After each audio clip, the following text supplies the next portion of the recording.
नमस्कार मित्रों, फिर से स्वागत है आपका अपने YouTube चैनल समराइज्ड में।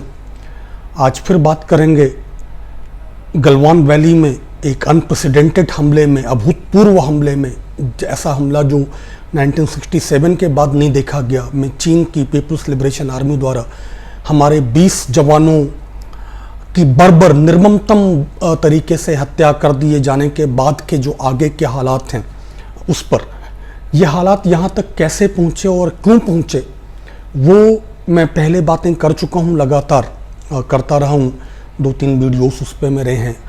आज फोकस रहेगा कि अभी का जो इमीडिएट प्रोवोकेशन है वो बात मैं कर चुका हूँ, लेकिन कि चाइना ने ऐसा सोचा कैसे कि वो हम पे हमला कर देगा और इस तरह से वो निकल जाएगा और हमारी तरफ से कोई बड़ी स्ट्रॉन्ग कड़ी प्रतिक्रिया नहीं आएगी और नहीं आई।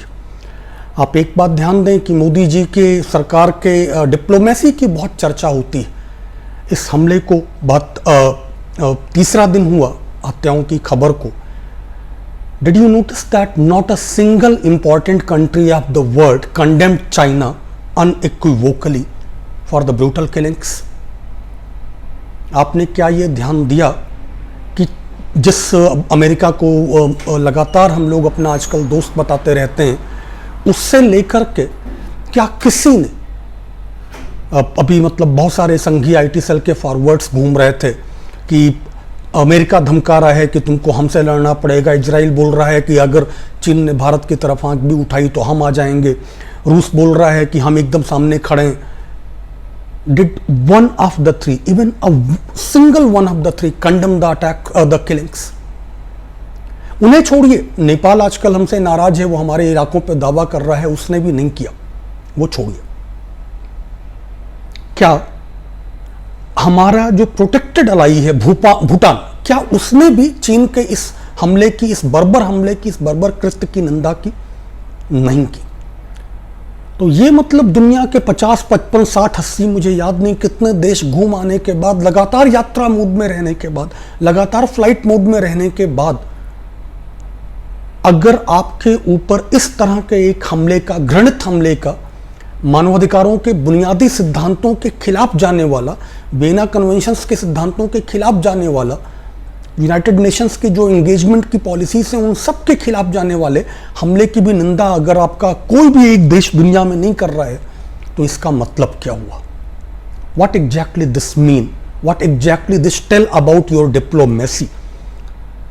6 साल लगातार आप दुनिया घूमते रहे, आप समिट्स करते रहे, आप ये करते रहे, आप वो करते रहे, आपने सब कुछ किया, लेकिन आज जब वक्त था दुनिया के हमारे साथ खड़ा होने का, तो दुनिया का कोई देश अनइक्विवोकली हमारे साथ नहीं खड़ा है।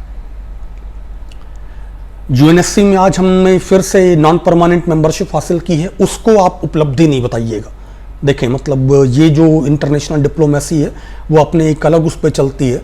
यूएन सिक्योरिटी काउंसिल में भारत को पहली बार जो मेंबरशिप मिली थी वो 1950-51 में मिली थी, नेहरू जी के ज़माने में, जब भारत को आज़ाद हुए 3 साल नहीं हुए थे। उसके बाद से भारत 7 बार और यूएनएससी का मेंबर रह चुका है, नॉन परमानेंट मेंबर रह चुका है। 2011-12 में आखिरी बार था।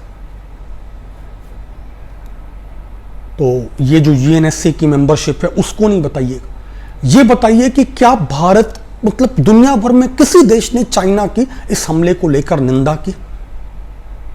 और अगर नहीं की तो वो आपकी डिप्लोमेसी पे एक बहुत बड़ा कमेंट है अपने आप में।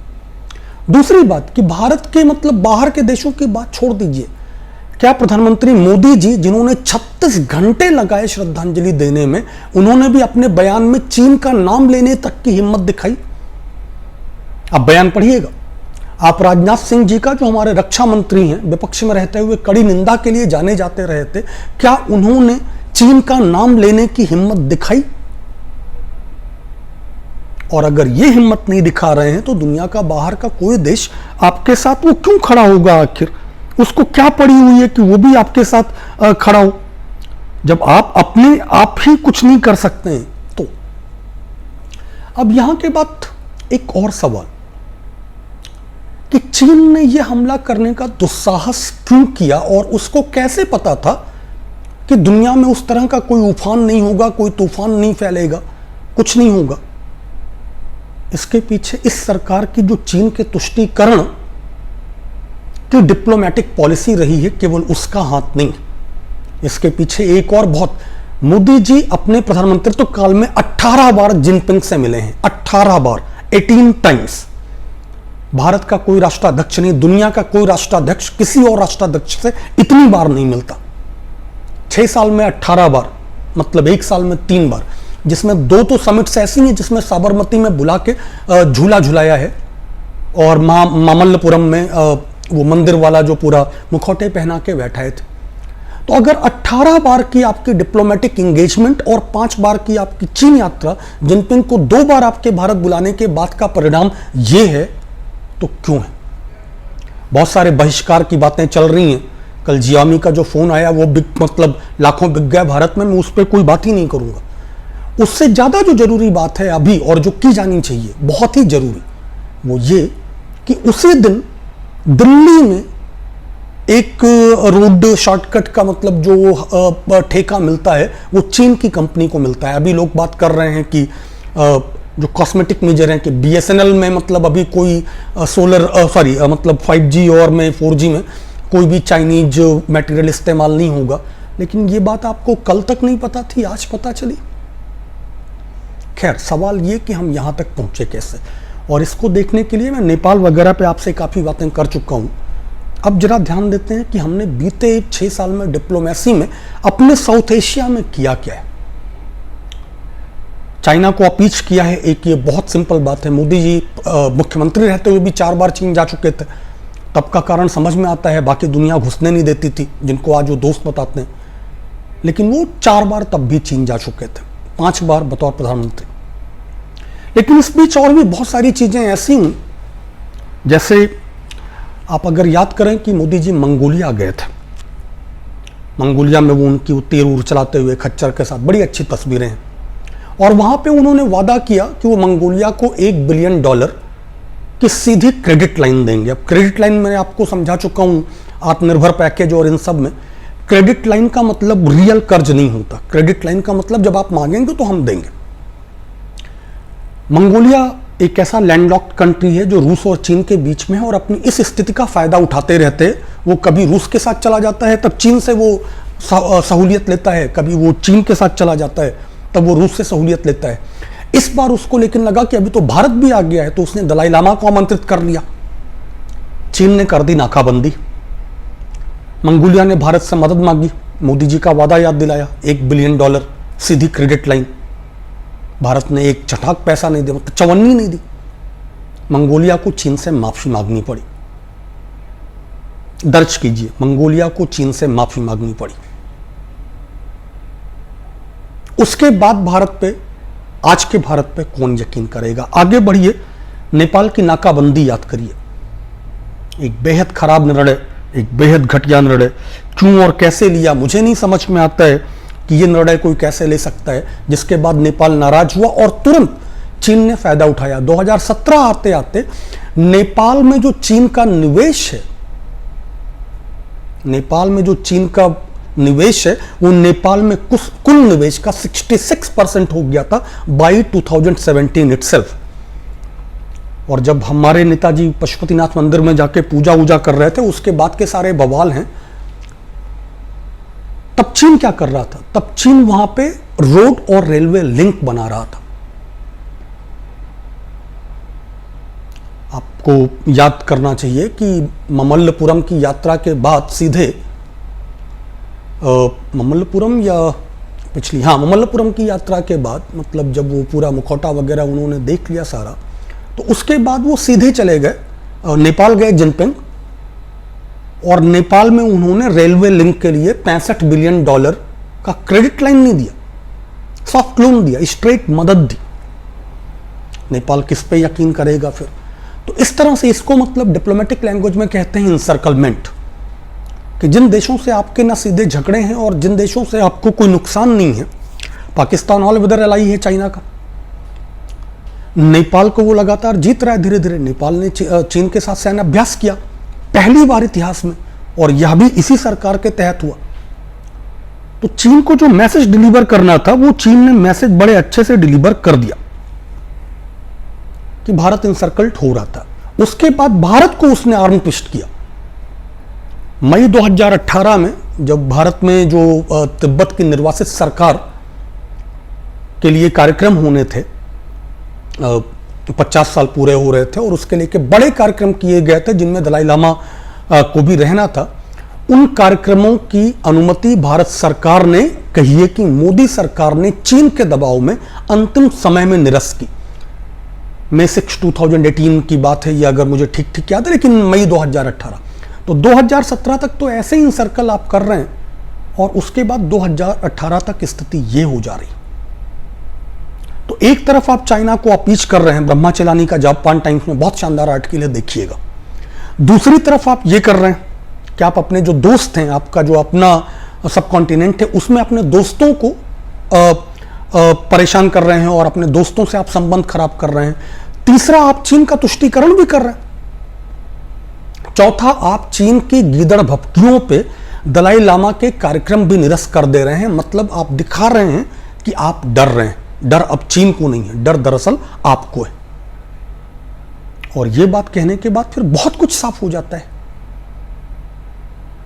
उसके बाद क्या होता है? उसके बाद यह होता है कि मतलब जब 2017 में डोकलाम में उतने बड़े स्टैंड ऑफ के बावजूद आपके प्रधानमंत्री का रवैया नहीं बदलता है, वो चीन को वैसे ही ट्रीट करते रहते हैं जैसे मतलब पहले, और तमाम सारी चीजें, तो फिर उसमें और दिक्कत होती है। और इसके साथ एक काउंटर नैरेटिव आपका चलता रहता है जो कि ज्यादा खराब है, जो इससे भी ज्यादा दिक्कत तलब वो काउंटर नैरेटिव है। वो क्या है कि इंटरनेशनल लेवल पे जो एक्चुअल रियल पॉलिटिक्स है, जो जियो पॉलिटिक्स है, उसमें आप ये कर रहे हैं और उसके ठीक उल्टा भारत में आप चुनाव जीतने के लिए जो बयानबाजियां कर रहे हैं, 370 हटा देंगे, अक्साई चीन छीन लेंगे, ये कर देंगे, वो कर देंगे। आप साल में 3 बार चीन का सामान बहिष्कार कर रहे हैं, और उसी टाइम जब मतलब आपका जो आईटी सेल है, जब वो चीन के सामान को बायकॉट करता है, तो उसी समय आपकी जो उस समय भाजपा सरकार होती है महाराष्ट्र में, वो पुणे का मेट्रो का ठेका चीनी कंपनी को देता है। और आप दोनों एक साथ साधते रहते हैं कि इंटरनेशनल बिजनेस कम्युनिटी में आपका एकदम अलग है, मतलब टोटल सरेंडर है चाइना को, और भारत में जिसको हम लोग पूरब में गलथतरी कहते हैं, उसमें आप एकदम चीन को जीते पड़े। अक्साई चीन पे आपकी जो मतलब हॉकिश बातें हैं वो सबको समझ में आ रही थी। और तब जब चीन शुरू करता है, जब उसकी इन्फिल्ट्रेशन शुरू होती है, जब उसकी मतलब अरुणाचल से लेकर के लगातार बीजेपी एमपी खुद कहता है कि वो 40-40 किलोमीटर तक घुस रहे हैं, एंड यू इग्नोर। आप चीन से ये मुद्दा नहीं उठाते हैं, आप चीन से सवाल नहीं पूछते हैं, आप कहते हैं कि मतलब आप इग्नोर करने को भी मतलब एक राजनीति समझते हैं। ये खतरनाक बात। चीन को संदेश मिल चुके थे। इस बार लद्दाख में भी जो ये सारे संदेश हैं, मतलब ये जो इंट्रूजन है, इसकी खबरें 1 मई से आ रही। 1 मई से लगातार आपको पता इंट्रूजन है, मतलब वहां पे घुसपैठ है। और हमारे पास तो आजकल मतलब जेम्स बॉन्ड बैठे हुए हैं, अजित डोवाल जी, उनको ना पुलवामा के बारे में पता चलता है कि मतलब ये कमाल बात है। आप देखेंगे बहुत छोटी सी बात है लेकिन कमाल बात है। हमारे 20 सैनिकों की हत्या के लिए तैयारी थी, अजय शुक्ला जी और तमाम सारे लोगों ने दिखाया, उनके जो हथियार छीने, कि ये कोई अचानक तैश में हुआ हमला नहीं। आप बेसबॉल में कीले नहीं गाड़ते अचानक हमले के लिए, या कोई अचानक आपकी भिड़ंत हो जाए तो आप कीले नहीं गाड़ने लगते। वो तैयारी पहले से होती। और ये सारी तैयारियों की आपको भनक नहीं मिलती, लेकिन जब हमारे 20 शहीद हो जाते हैं तो तुरंत आप उनकी चैटर पकड़ लेते हैं। ये कैसा इंटेलिजेंस? पुलवामा में आरडीएक्स कैसे आया आप आज तक नहीं बता पाए, और इतनी एग्जैक्ट इंफॉर्मेशन के बावजूद कैसे आया आप आज तक नहीं बता पाए। आपको चीन की तैयारियां पता नहीं चलती, सारे सैटेलाइट और सब कुछ रहते हुए, लेकिन जैसे ये होता है मीडिया हेडलाइन मैनेज करने के लिए, आप तुरंत पकड़ लेते हैं कि अच्छा ये हुआ है। ऐसे नहीं होता है कुछ। दूसरी बात, मैं आपको एक बहुत दिलचस्प बात बताऊं कि 2020 मई और 1962 नवंबर अक्टूबर में बहुत सारी समानताएं। नेहरू जी ने बहुत गलतियां की थी। मिलिट्री लीडरशिप के उस समय हमारे सेनाध्यक्ष होते थे जनरल पीएन थापुर, उन्होंने कहा था कि ये जो हमारे हॉक हैं, खासतौर पे लोहिया और इस तरह के लोग, इनके चक्कर में नहीं आइए, चीन से अभी हम लड़ने की स्थिति में नहीं है। लेकिन उन्होंने सलाह नहीं मानी। नेहरू जी किसी विदेशी दौरे से लौट के आए थे, उन्होंने जनरल पीएन थापर को कहा कि चीन दिल्ली तक चला आए तो चला आए, हमको थागला चाहिए। और उस टाइम भी पूरा माहौल बनाने वाले यही लोग थे। इस बार भी वही हो रहा है कि आप अक्साई चिन छीन लेंगे, आप ये कर लेंगे, आप वो कर लेंगे, लेकिन आपकी असल जो ग्राउंड पोजीशन है उसमें चीन घुसा आ रहा, आप रोक भी नहीं पा रहे। पॉलिटिकल लीडरशिप को डिफेंस के मामले पे, स्ट्रैटेजी के मामले पे हमेशा मिलिट्री लीडरशिप की सुननी चाहिए। इस सरकार ने तो खैर किसी की नहीं सुनी, इसने तो हक बैठा दिए। आज के 2 साल पहले हमारे जो आज के सीडीएस हैं, चीफ ऑफ डिफेंस स्टाफ, जब उन्होंने कहा था कि हम 2 मोर्चे पर लड़ने को तैयार हैं, कितने तैयार हैं वो आज दिख रहा है। 1962 में एक के बाद एक के बाद एक के बाद हमने कई गलतियां की थी। नेहरू जी की जो फॉरवर्ड पॉलिसी थी 1959 में, मतलब पहली झड़प के बाद, जो मई जून में तब भी पहली झड़प हुई थी, चीन के तब के प्रधानमंत्री झाओ एनलाई ने प्रस्ताव रखे थे, 3 आग्रह किए थे कि हम 1959 की स्थितियों में लौट जाएं, इस स्थिति में मैकमोहन के पीछे चले जाएंगे और बहुत कुछ। लेकिन वही कि फिर से हॉकिश, मैं 1962 पे एक पूरा करूंगा, और इस बार भी वही हुआ है। 2017 से लेकर के अब तक इंटेलिजेंस की कोई कमी नहीं थी। लगातार सरकार को बताया जा रहा है कि चीन घुसपैठ कर रहा है, लगातार वो इस बार उत्तराखंड में भी घुसा जमाने बाद, और ये सारी खबरें आ रही हैं और ये सारी खबरें मैनेज की जाती रही। आईटीबीपी के सैनिकों को बंधक बनाने की जो खबर है वो महीने भर पहले की है, जिसको सरकार ने कहा, इंडियन आर्मी ने भी डिनाई किया कि ऐसा कुछ नहीं। और अगर ऐसा कुछ नहीं है तो उसका जो रिजल्ट है वो हम आज देख रहे हैं। आज अभी बस इतना ही कि हम इस स्थिति तक कैसे पहुंचे और क्यों दुनिया का कोई देश हमारे साथ खड़ा नहीं है, ये सवाल आपसे। यूएस तक ने चीन की निंदा क्यों नहीं की जिसका ट्रेड वार चल रहा है, ये सवाल आपसे। नेपाल तक ने संयम बरतने की बात तक नहीं की दोनों पक्षों से, क्यों, ये सवाल आपसे। हमारी 6 साल की टैक्स पेयर्स के, करदाताओं के पैसों का अरबों लगाकर जो डिप्लोमेसी की गई, उसका हासिल क्या है, ये सवाल आपसे। ऐसे ही सवालों और जवाबों के साथ फिर मिलेंगे। कल बात करते हैं कि दरअसल 1962 में हुआ क्या था, और 1962 ने हमारी और चीन के संबंधों को कहां पहुंचाया था और किन स्थितियों में पहुंचाया था। अगर आपको ये वीडियोस पसंद आ रहे हो तो कृपया चैनल को लाइक करें, सब्सक्राइब करें, फॉलो करें और लोगों से साझा भी करें। फिर मिलते हैं, विदा, bye bye, see you all.